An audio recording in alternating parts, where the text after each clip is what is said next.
Opening somber tone. Good evening, I'm Dr. Smith Official. And tonight we bring you a story that shook the foundations of power, wealth, and justice itself. A story that asks us one haunting question: how long can silence protect the powerful? In 1998, an American financier purchased a 72-acre private island in the U.S. Virgin Islands. For approximately $8 million, Little St. James, a name that would later become synonymous with one of the darkest chapters in modern American history. From the outside, this Caribbean paradise seemed like a dream. Pristine beaches, lush greenery, luxury villas, swimming pools, and even a helipad. But beneath this facade of opulence lay secrets that would take decades to uncover. PAUSE emotional shift. This is not just a story about one man. This is about the voices that were silenced, the childhoods that were stolen, the futures that were shattered. According to court documents and FBI investigations, this island became a destination for the elite and powerful. Private jets brought guests from around the world. But the most vulnerable visitors were not guests at all. They were children, some as young as 14 years old, allegedly trafficked and exploited. Victim-centered approach. Behind every document released, behind every court filing, there are real human beings. Young girls who should have been worrying about homework and friendships, not survival and trauma. These were daughters, sisters, students, children with dreams and potential. One survivor later testified, "The manipulation began with promises of opportunities, modeling careers, and financial help for struggling families. What followed were years of abuse, shame, and silence enforced by fear and power. The wealth and connections of those involved created an invisible fortress. Who would believe a teenage girl over billionaires, politicians, and celebrities would risk their career, their reputation, or even their safety to speak up? Building emotion for years, these children carried their pain in silence. They watched their abusers live freely, celebrated in magazines, invited to galas, honored by society. Imagine the weight of that injustice. Imagine knowing your truth, but seeing the world celebrate a lie. This island wasn't just a location, it became a symbol of how money and power can create zones where laws don't apply, where basic human dignity is treated as negotiable, where children become commodities. But here's what the powerful underestimated: the unbreakable human spirit, the courage of survivors, the relentless pursuit of truth by journalists and investigators who refused to look away. Transitional close, what began as whispers would eventually become a roar that could not be ignored. But that journey from silence to justice would take years, years filled with setbacks, cover-ups, and one of the most controversial deaths in modern American legal history. Opening building tension. March 2005. A mother walks into the Palm Beach Police Department in Florida, her hands trembling, her voice breaking. Her 14-year-old daughter has finally confessed to what happened to her. This single act of courage would crack open a case that had been protected by wealth, influence, and fear. Her name was later revealed to be Courtney Wild. She was the first. But she would not be the last. Emotional core. Victim's perspective. What does it take for a child to speak up against someone with unlimited resources? Think about that for a moment. These were not adults with legal knowledge and support systems. These were teenagers, many from vulnerable backgrounds, facing an army of the most expensive lawyers money could buy. The police investigation revealed a pattern that was as calculated as it was cruel. Young girls, often from struggling families, were approached with offers of money for massages. What started as what seemed like legitimate work quickly turned into exploitation. And then came the threats, the manipulation, the photographs used for blackmail. According to court documents, this wasn't the work of one person.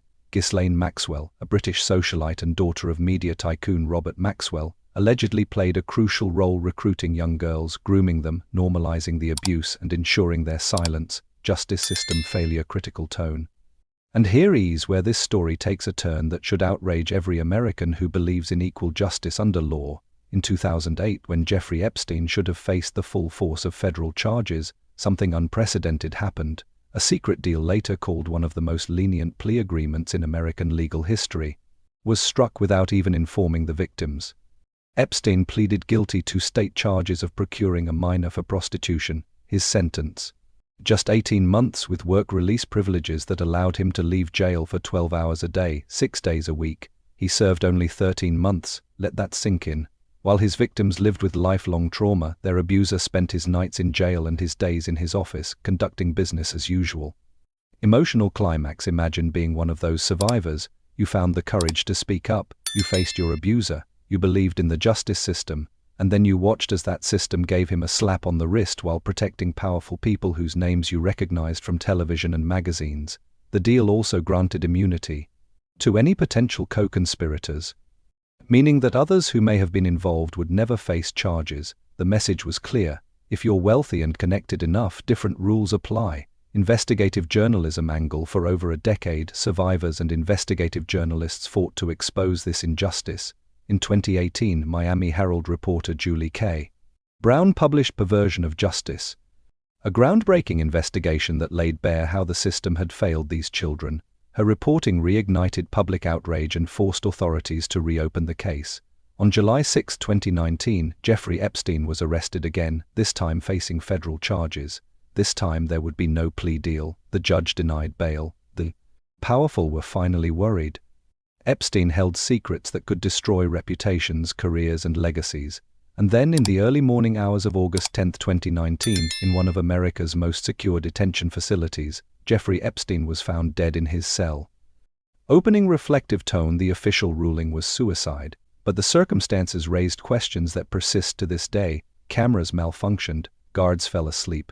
Epstein had been removed from suicide watch just days before. The timing seemed almost impossible to believe, whether it was suicide or something more sinister. One truth remains absolute: Jeffrey Epstein's death meant he would never face his victims in open court. He would never be forced to name others involved. The secrets died with him. Shift to survivors. But this is where we must redirect our focus, because this story isn't ultimately about Epstein. It's about the survivors who refused to let injustice have the final word.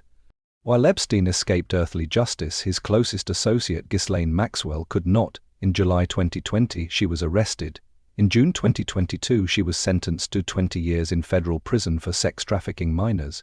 During her trial, survivors gave powerful testimonies that moved courtrooms to tears. One survivor stated, "The damage that was done to me and so many others is permanent and long-lasting." Another said, "I want to be clear on one thing, without Ghislaine, this couldn't have happened." Broader implications. Human rights focus. This case exposed fundamental flaws in how our society protects or fails to protect its most vulnerable members. It revealed how wealth can create alternate realities where normal rules don't apply. It showed how intimidation, shame, and disbelief can silence victims for decades. However, it also demonstrated something powerful: truth in the end finds its way to light. Survivors, when given support and belief, can change the world. Investigative journalism still matters. Public pressure can force accountability. Documents and ongoing developments. The release of court documents, often called the Epstein files, has been ongoing. While many names have appeared in connection with Epstein, it's crucial to understand being mentioned in documents does not equal guilt. Some individuals may have simply crossed paths socially or professionally. What matters is evidence, thorough investigation, and due process. We must demand accountability for those who committed crimes while also protecting the principle that accusations require proof. From Epstein's estate, a victim compensation fund was established. Over $121 million has been distributed to more than 150 survivors. Money cannot undo trauma, but it represents a form of acknowledgement and support for rebuilding lives. Powerful closing call to action. Tonight, as we close this report, let's remember what truly matters: those young girls who found the courage to speak, the journalists who refused to stop digging, the survivors who turned their pain into power. Their message to all of us is clear: believe children when they speak up. Don't let wealth and power intimidate you into silence. Stand with survivors, not with systems that protect the powerful. Justice delayed is justice denied, but justice remembered can still change the future. Little St. James Island still stands in the Caribbean, but it no longer represents unchecked power. It now stands as a reminder that no island is isolated enough, no person powerful enough to escape the demand for human dignity and justice. Final line: emotional for every survivor who found their voice, and for those still finding the courage. This story, painful as it is, belongs to you, and the world is finally listening. This has been Doris Smith's Official. Good night, and may we never forget.